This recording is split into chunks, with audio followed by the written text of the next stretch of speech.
Mic check 1, 2, 3, 4, 5, 6, 7, 8, 9, 10. High gas prices.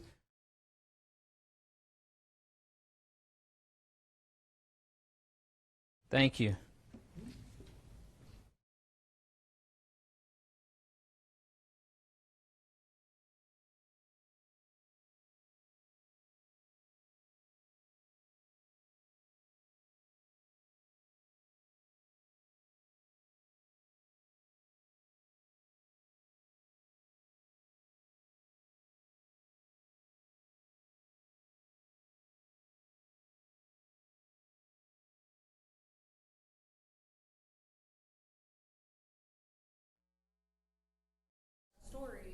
No, right.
The Florida House has passed a bill expanding cancer-related benefits for firefighters.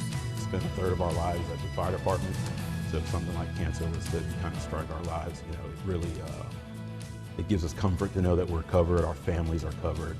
Why the proposal is setting limits on how long employers remain responsible for death benefits.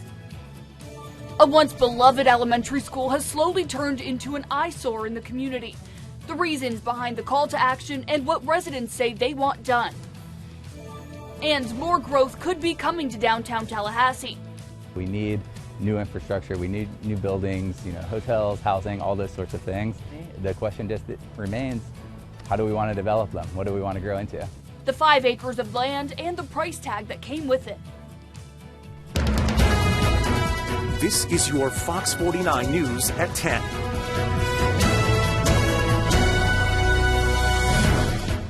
Good evening. The Centers for Disease Control and Prevention say Florida firefighters face a higher risk of cancer compared to the general population. Exposure to toxic fumes and contaminated gear are being blamed.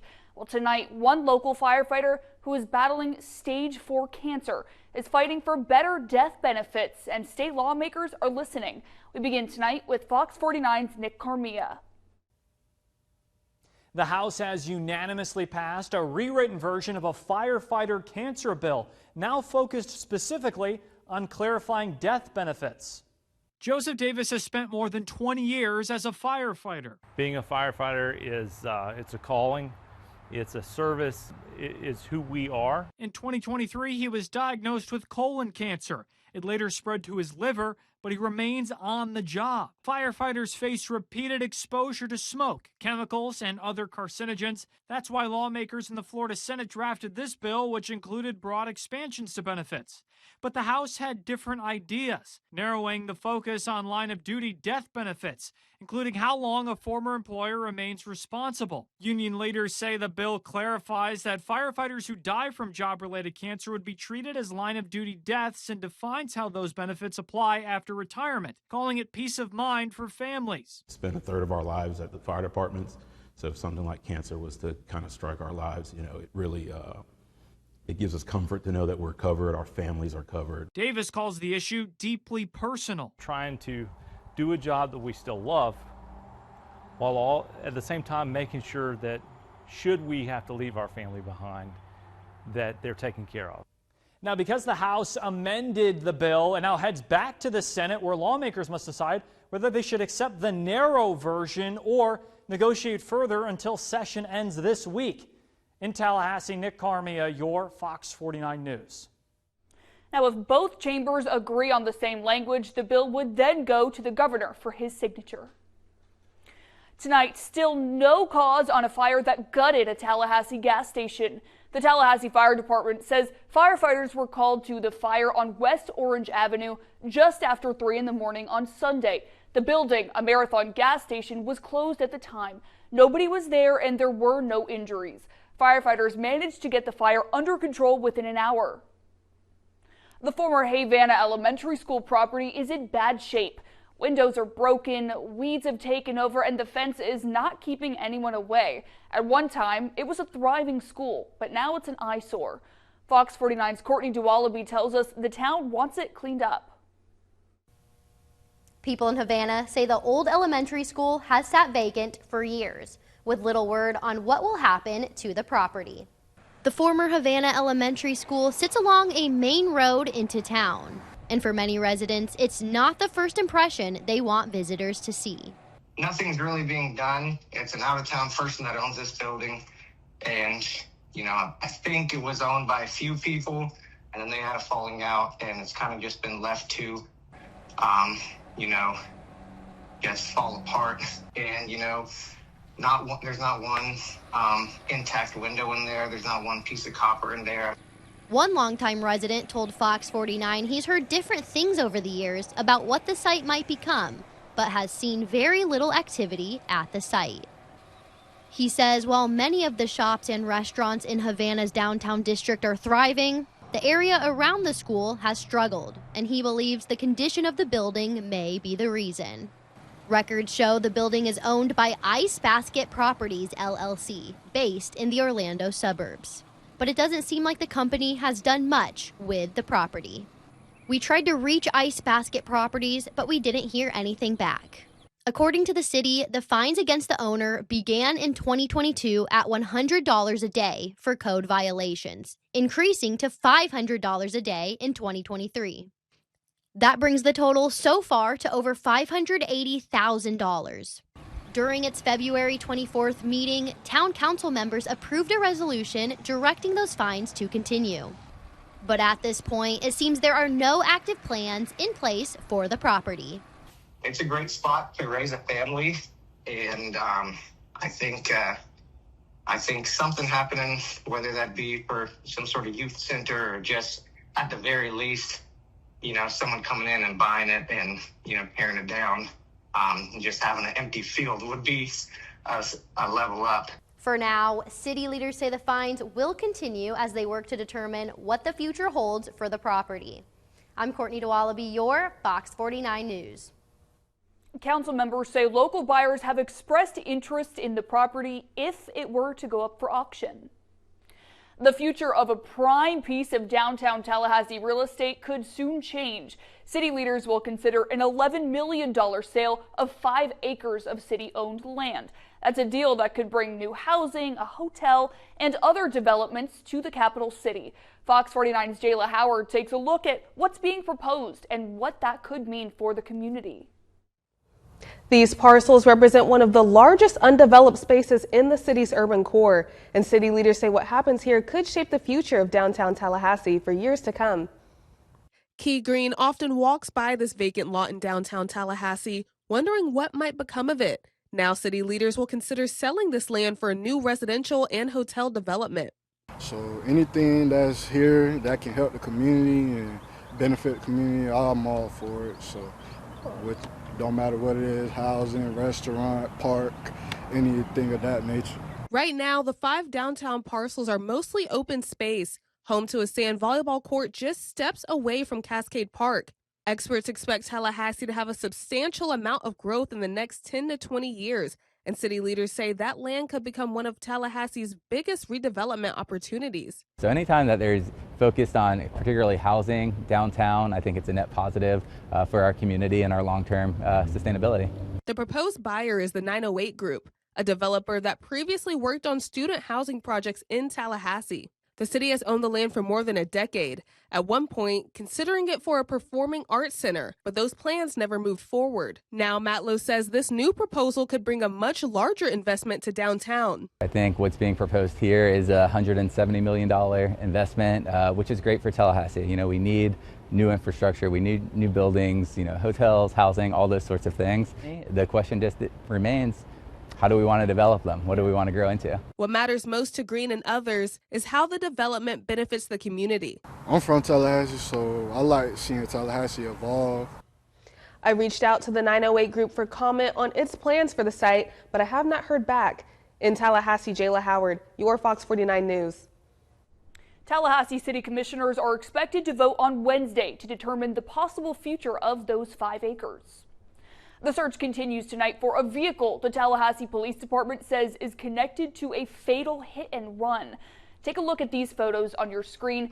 The Tallahassee Police Department is hoping someone can help them identify the car and possibly this driver. The hit and run happened Thursday evening before 7 on West Tennessee Street and Junco Court. Anyone with information is asked to call the Tallahassee Police Department. Their number is on your screen.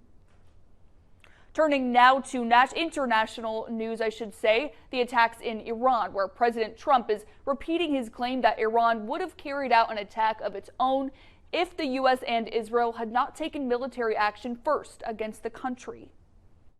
I'll give you the best reason of all.